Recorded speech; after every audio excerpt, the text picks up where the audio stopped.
couple fish down there. Tell you what, this is one of my favorite things. We're in northern Minnesota. We're just exploring, hopping around on small lakes. When you look at all the different ice fishing opportunities across Minnesota, I mean, crappies are king. And so you look at this area where we're at, we're near Longville, Minnesota. I mean, within 20 miles of us, I mean, there's so many different lakes to explore. What I love about crappies, usually they cooperate. And when these fish are wound up, they can be so aggressive. In my opinion, when you look at winter, when you look at ice fishing, state of Minnesota, crappies are king.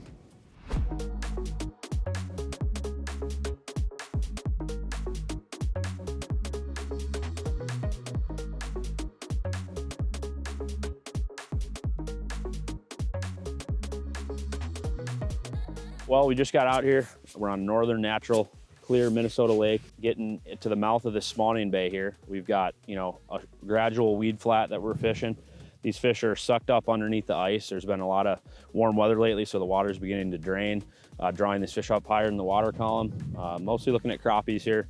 Gonna be fishing them, a couple feet under the ice. Schools of 20 to 40 fish, trying to intercept them. They're just kind of rolling around, and we expect to catch them with big plastics and see if we can get some to bite. There's a few fish down there. When it comes to ice fishing, some of my favorite opportunities are just maybe some of the most common opportunities. And we're up here in northern Minnesota fishing for crappies. And I love catching crappies. I mean, it's just, they are so much fun. When you're looking at northern Minnesota, we got a wide variety of different lakes. All of them fish differently. We got 100-acre lakes, 500-acre lakes, but this is a special time of year where you get a lot of shallow fish, crappies and bluegills that flood into these areas before they spawn, staging areas, and there's a lot of opportunity to catch nice crappies and bluegills at this time of the year.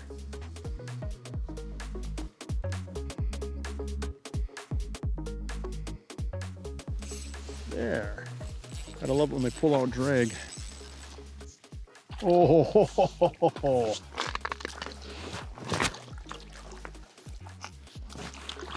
That is gorgeous.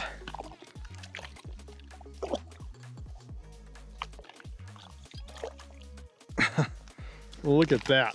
That's a good crappie. Just swallowed that soldier fry. Look at that fish. That's a beautiful crappie. All right, we'll get her back. They scrape the side of the hole, you got a good one. And that's the whole thing with these bigger baits. I mean, we've got crappies on baits way bigger than that, but that's just a drop XL, which that drop XL is important because you've got that oversized hook when you're using these bigger plastics. And this is just a Niku plastic soldier fry. So just see that bigger profile. And the whole deal with this is that the reality is a lot of these crappies, they'd hit a lot of different things. But when you can fish bigger profiles and get above the fish and fish high, make those fish come up.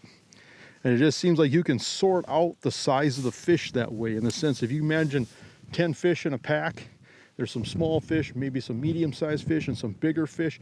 If you get those fish to race up, lift up in the water column, the fish with the biggest tail wins. I mean, it's just an easy way to sort out the size of the fish. Fish big baits up high. I think for most people, if you were to do that for the winter, you're going to catch some of your biggest crappies that way.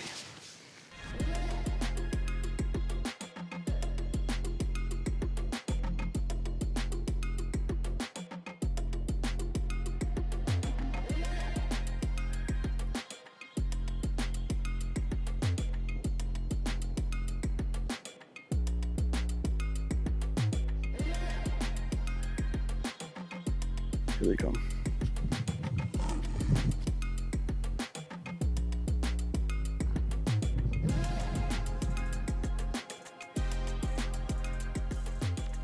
There we go. Look at that.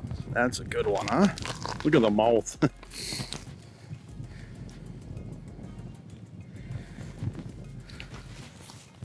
That's a beautiful fish. Just love how thick these fish are. I don't know if there's too many things that are more coveted than a good crappie bite in northern Minnesota. You know, you look at crappies, I mean, these opportunities are just so abundant. When you get in northern Minnesota, I mean, I don't think there's too many lakes that don't have crappies, but you know, across the board, everybody loves big crappies. You know, when you look at, you know, crappies that are say 12 inches or bigger, you know, up to 16, 17 inches, those are special fish. And obviously to catch the big crappies, you know, you have to do your homework, but what I always find amazing is you look at a big crappie, I mean, that's a top of the line predator. I'm guessing that a 15-inch crappie would push a school of walleyes around. I mean, these fish, when they show up, I mean, you just see a lot of these big fish have a different attitude. And that's why, you know, using these big baits and fishing high can be so important. You know, if you have a pack of fish, if you drop into the pack, you're gonna catch everything, the small, the medium. You're just gonna deal with all that competition. But when you fish above the fish and make those fish come up for it, a lot of times that's how you can sort out your bigger fish. Oh, did you see the slack line? Oh, look at there.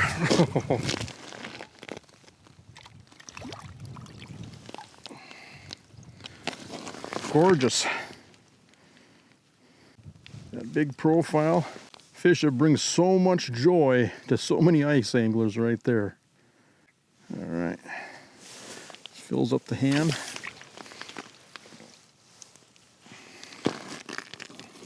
And some of these fish, I mean, they're shooting up 3 feet or more in the water column. The ones that are gonna hit, you know it. I mean, they mean business. They don't mess around.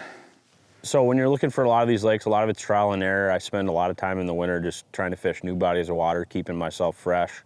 And a lot of these patterns stick, you know, from lake to lake in these natural clear mesotrophic lakes. I mean, it's like you've got these big expansive weed flats, and usually you can replicate, you know, where you find them from lake to lake, as far as like we're in a shallow bay or at the mouth of a basically spawning bay, and it's just how the fish move, you know, this time of the year back into these areas where they're going to eventually spawn. You can kind of replicate it, and so replication is the biggest thing, you know, with these lakes. Just looking for those expansive shallow weed flats, any kind of irregularities, weed clumps, things like that kind of hold the fish this time of the year. So.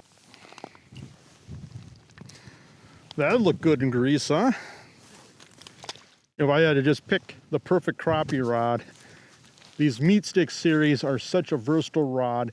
If you're going to be fishing, for example, small spoons like the Pinhead Pro, if you're going to use the jigs and soft plastics, jigs and live bait, you know, as far as waxworms, maggots, basically what you're dealing with is a very stiff backbone on a glass rod, and it's sanded down to a really soft tip. And new rod construction, the new materials, I mean, they're just really durable. And so that basic rod design is by far one of the most popular rod designs that's in the industry when it comes to catching crappies. And so just straight up combo, meat stick combo, just a small spinning reel, it's a 500 series, 3-pound frost monofilament. To me, that's just a great versatile combination that'll probably handle realistically 85% of the crappie fishing that you would do, you know, as far as regardless of depths, regardless of techniques, just a very versatile rod.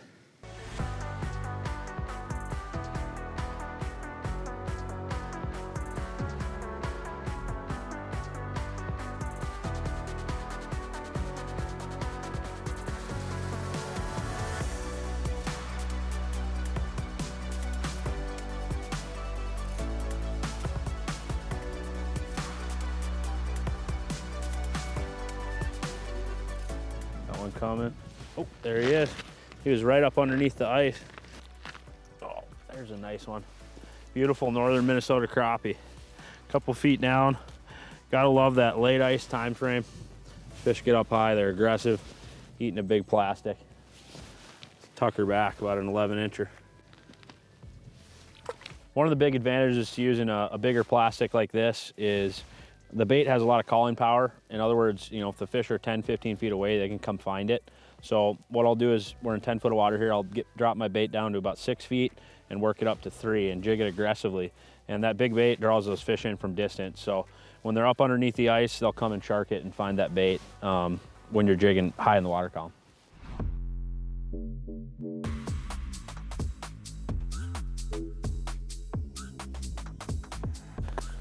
Feels really nice. Oh yeah, dandy. Gorgeous fish. Riding high, eating that big plastic. Beautiful fish. Should we tuck them back? See ya. And we've just got just a grid of holes, lines of holes spread out. Oh yeah, fish down here. And we've been just moving around. These fish have been moving a lot. And so we've been catching a handful of fish, and it's like, yeah, fish move, and so just keep bouncing around here and stay on them. But it's like you catch 3, 4, 5 fish out of an area, then the fish are gone. So you're either gonna wait or just keep hunting them down.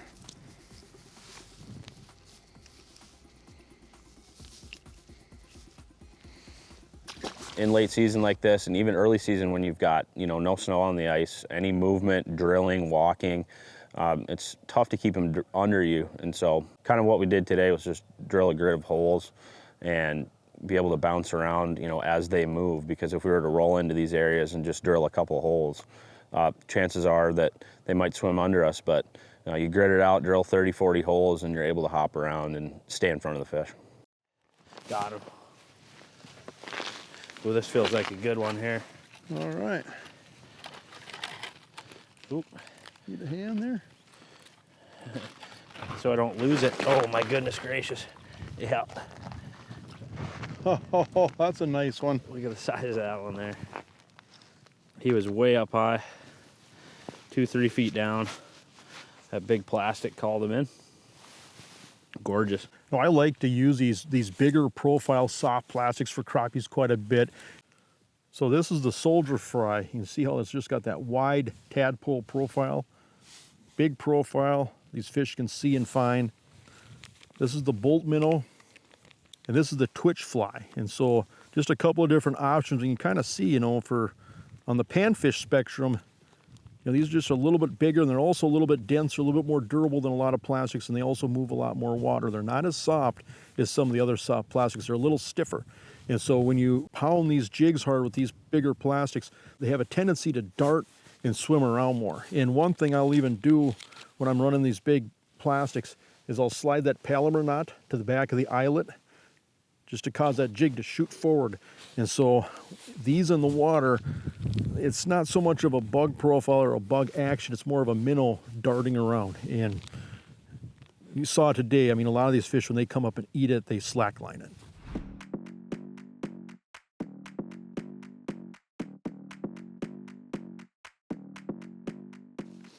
We're just kind of moving around here. There's just a big weed flat. These fish are staging right off the edge of these weeds. But you look at green weeds especially, I mean, early ice and late ice, can't really go wrong.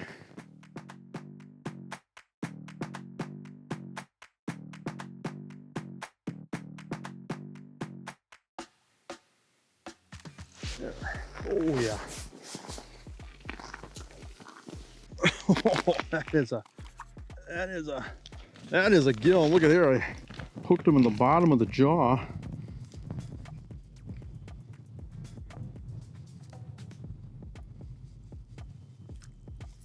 Yeah, look at that. That's the thing, you know, you get up in these shallow weed lines. When these fish are using weeds, I mean, you're going to catch bluegills, you're going to see bass, pike. Look at the ear tabs on that fish. That is impressive.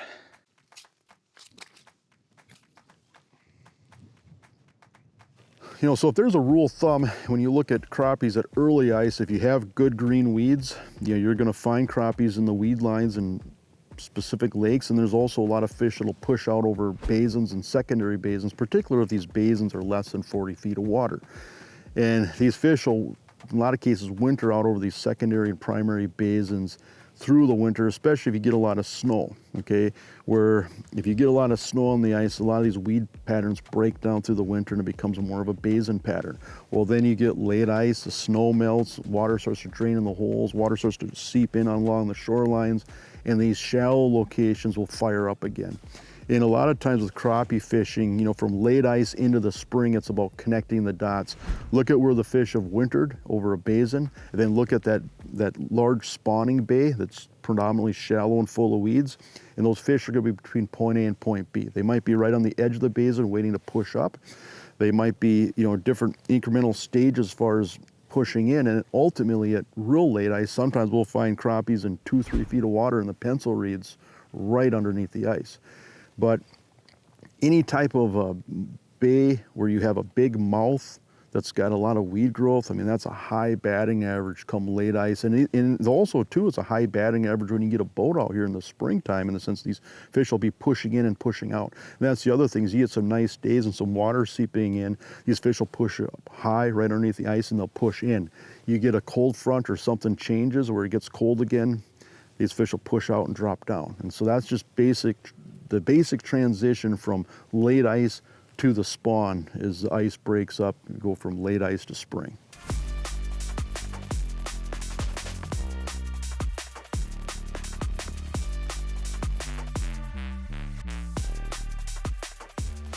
Oh goodness, that fish slacklined it.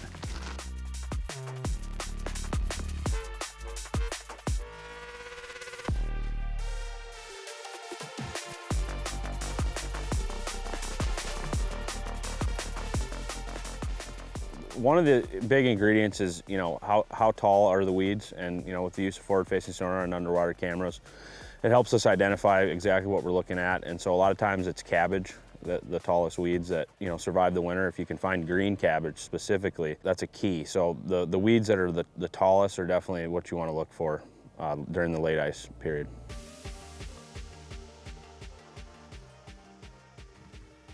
They're rushing me. There. Oh yeah, look at there.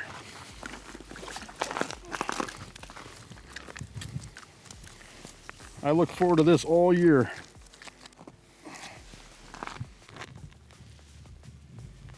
That jig out of her. Just a great respectable crappie. And the race is on to get back down. So how do you find these little lakes that can have such great fishing? Obviously it's trial and error. I mean, you know, you have to be willing to fail. You know, you have to be willing to try things that don't work. You know, I can't stress that enough, as you just keep going back to the community spots on well-known lakes, you know, where there's already 20 ice castles sitting out on the lake. You know, you're gonna catch some fish, but you know, to find some of these hidden gems, you have to be willing to try things that don't work. But there's, you know, a lot of great resources and tools that are available as well. You know, you can go to the Minnesota DNR website. There's a feature called Lake Finder, which can be really helpful. If you fish Minnesota especially, and if you like to explore small lakes, you know, definitely use the Onyx Fish app. You know, a lot of the information that's on the Lake Finder website is on the Onyx Fish app. But it's just a lot more user-friendly if you're trying to figure out things on your phone. But there are so many tools that you can use to try to find these lakes. But at the end of the day, you know, you're going to have to drill holes and get the auger out and try things and test things. And at the end of the day, not be scared of failure, because you're going to have swings and misses. But on the flip side, when you do find some of these lakes and figure them out, and you're the only person out there doing it, that's how you're going to experience some of your best fishing.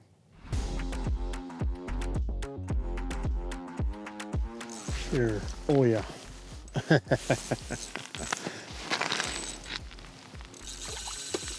Oh, I don't think this is a crappie.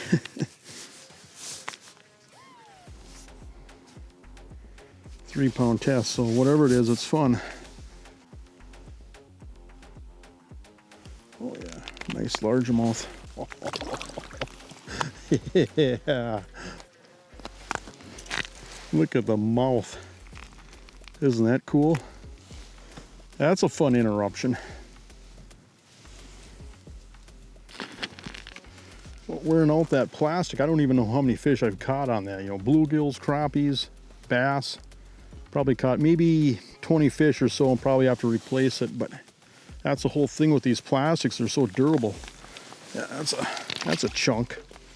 You know, a lot of times, you know, we're using a tungsten jig in combination with the soft plastics. And when you're using jigs and plastics, think of it almost like a crankbait in the summertime, in the sense that you want your knot perfectly square, where you want everything to be perfectly symmetrical with your knot and with your plastic placement, with your lure. So that way when you jig, it's almost like the pendulum on a clock. If your knot's crooked, if your plastic's crooked, you're not going to get the right action.